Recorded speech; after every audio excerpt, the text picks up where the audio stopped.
guys, welcome back to another episode of Placement Talks. I am your host Abhishek Nagar from first year Computer Science Engineering from Rajasthan Technical University. Hope you all are doing well. तो आज के हमारे guest हैं हमारे senior miss कोमल Kanwar ma'am. उन्होंने अपनी internship करी है from AutoCAD and also get an offer from L&T. बिना किसी देरी के स्टार्ट करते हैं आज का episode. First of all, thank you so much, Abhishek, for having me here for Placement Talk. My name is Komal Kavar and I'm from Kota, Rajasthan. Currently, I'm pursuing my BTech in Mechanical Engineering from Rajasthan Technical University, Kota. And I'm a final year student and I've recently got placed at L&T, Larsen & Toubro.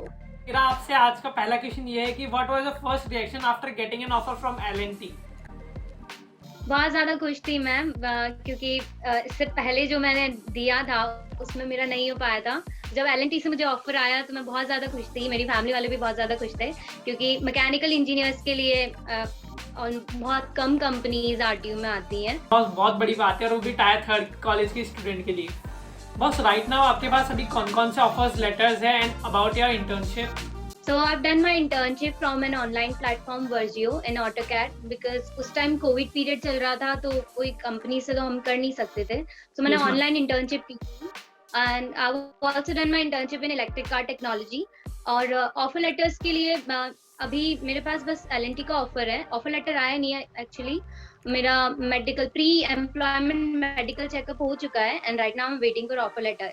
और इसी के अलावा मेरे पास I got selected for interview in for Reliance also and for Wonder Cement also but due to our placement policies of college मुझे उसमें बैठने ही नहीं दिया था.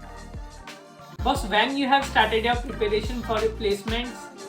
Started my preparation from 6th semester. मैंने 6th semester से स्टार्ट किया था. उसके बाद YouTube वगैरह पे मैंने वीडियोस देखी, मैंने इंटरव्यू क्वेश्चंस वगैरह देखे, मैंने खुद का इंटरव्यू प्रिपेयर किया और इसी के साथ कुछ टेक्निकल क्वेश्चंस और कंसेप्ट वगैरह क्लियर किया मैकेनिकल के.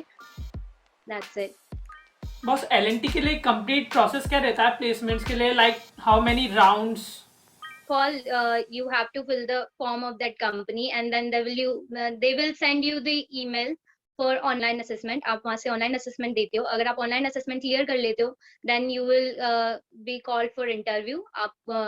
आपका इंटरव्यू होगा. उसके बाद कुछ कंपनीज GD और एक्सटेम्पोर भी करवाती है. जैसे L&T में हमारा GD नहीं हुआ था बट एक्सटेम्पोर हुआ था. हमें एक सर्टेन टॉपिक दिया गया था जिस पर हमें 1 और 2 मिनट्स के लिए बोलना था. और टॉपिक्स कोई ऐसे हार्ड नहीं होते हैं, नॉर्मल टॉपिक्स होते हैं, करंट टॉपिक्स होते हैं. जैसे मुझे मिला था कि ban on Chinese app in India. वो उस टाइम पे करंट टॉपिक था क्योंकि बहुत सारे चाइनीज ऐप को बैन किया गया था. तो मैंने 1-2 मिनट के लिए इजीली उस पर बोल दिया. बस प्लेसमेंट्स के वक्त आपकी प्रिपरेशन स्ट्रेटेजी क्या थी? प्रिपरेशन स्ट्रेटजी यही थी कि मुझे, जैसे मेरा IT सेक्टर में जाने का कोई प्लान नहीं था, मुझे कोर कंपनीज में ही जाना था.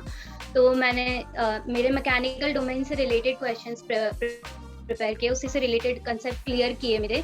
क्योंकि वो इंटरव्यू में कोई ऐसा हार्ड क्वेश्चंस नहीं पूछते हैं, वो आपके बेसिक पूछते हैं कि आपको बेसिक कितनी नॉलेज है. तो मैंने वही सब्जेक्ट्स प्रिपेयर किए. मैंने 1-2 सब्जेक्ट्स को बहुत अच्छे से प्रिपेयर किया क्योंकि मोस्ट प्रोबेबली वो आपसे इंटरव्यू में पूछ लेते हैं कि आपका फेवरेट सब्जेक्ट या which subject do you like the most. तो वो फिर उस सब्जेक्ट से आपसे थोड़े डिफिकल्ट क्वेश्चन भी पूछ लेते हैं कि अगर आपका फेवरेट सब्जेक्ट है तो आपको इसमें ज्यादा नॉलेज होगी. तो मैंने ऐसे 1 और 2 सब्जेक्ट प्रिपेयर किए थे और लकीली उन्होंने मुझसे क्वेश्चन किया भी कि आपका फेवरेट सब्जेक्ट कौन सा है. और फिर उस सब्जेक्ट में से उन्होंने मुझसे थोड़े टफ क्वेश्चन भी पूछे थे बट मैंने वो अच्छे से प्रिपेयर किया था तो वो हो गया था. मैम, CGPA कितना इम्पोर्टेंट है प्लेसमेंट्स के लिए और साथ ही में आप अपने जूनियर्स को क्या एडवाइस देना चाहिए कि मिनिमम कितनी CGPA होनी चाहिए फॉर प्लेसमेंट्स? CGPA बिल्कुल मैटर करती है क्योंकि L&T के एलिजिबिलिटी क्राइटेरिया था, उसमें उन्होंने CGPA 8.5 से ज्यादा मांगी थी आपकी करंट CGPA. प्लस उन्होंने 10th और 12th की भी परसेंटेज रिक्वायरमेंट थी उनकी कुछ.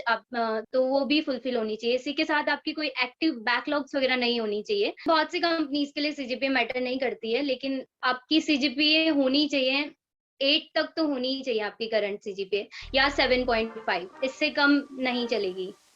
तो माय नेक्स्ट क्वेश्चन है इसकी रेज्यूमे किस तरीके से बनाना चाहिए? रेज्यूमे में सबसे पहले आपका शॉर्ट इंट्रोडक्शन होना चाहिए.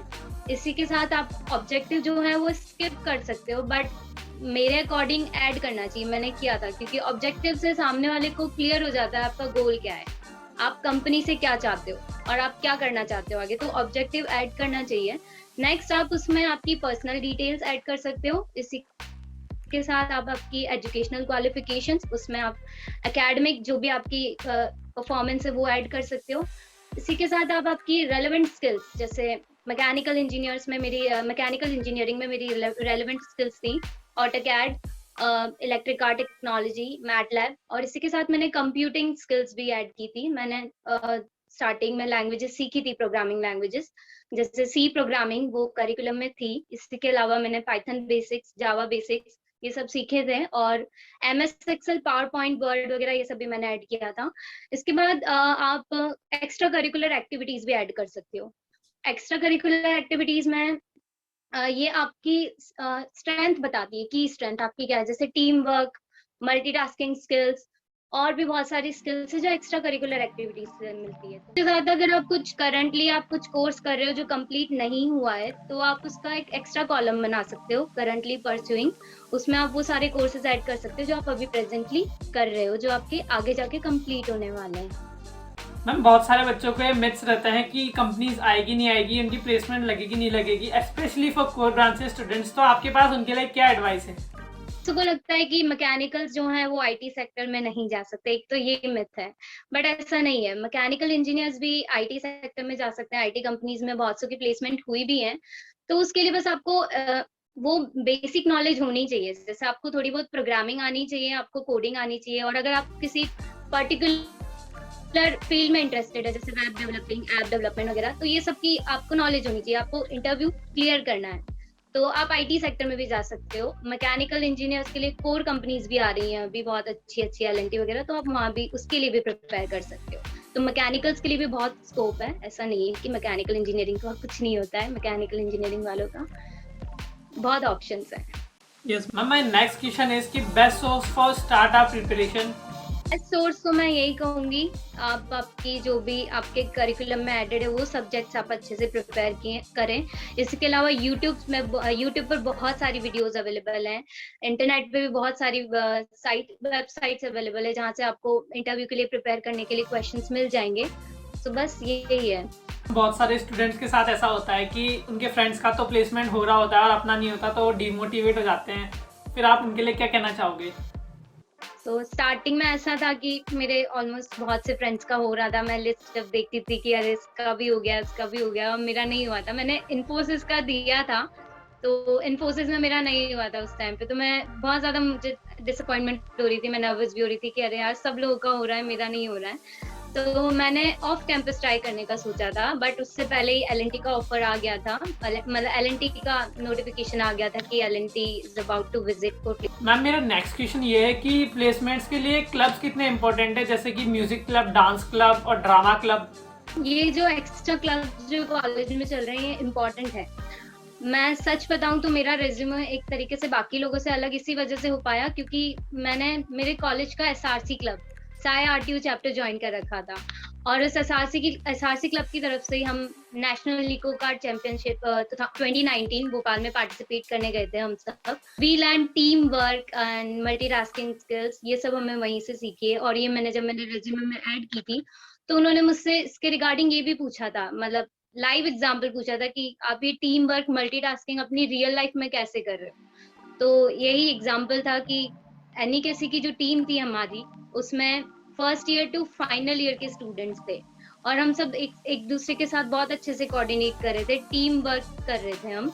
और मल्टीटास्किंग आपके जो भी आप दिन भर में एक से ज्यादा काम कर रहे हो, जैसे आप कॉलेज के लिए पढ़ रहे हो, आप एक्स्ट्रा करिकुलर एक्टिविटीज कर रहे हो, आप एक्स्ट्रा ऑनलाइन कोर्सेज कर रहे हो। कॉलेज में जो क्लब्स चल रहे हैं वो इम्पोर्टेंट है, क्योंकि ये आपके एक्स्ट्रा करिकुलर एक्टिविटीज में एडअप होते हैं, आप इनसे न्यू स्किल्स सीखते हो।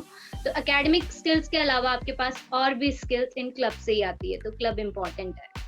मैम आफ्टर क्लियरिंग है जेई कोई बच्चे आईआईटीज में जाते हैं, कोई एनआईटीज में जाता है, कोई स्टेट गवर्नमेंट कॉलेज में जाता है, कोई प्राइवेट कॉलेज में जाता है। तो जिन बच्चों को आईआईटीज नहीं मिल पाता, वो बहुत ज़्यादा डिमोटिवेट हो जाते हैं, तो उनके लिए आपके पास क्या एडवाइस है?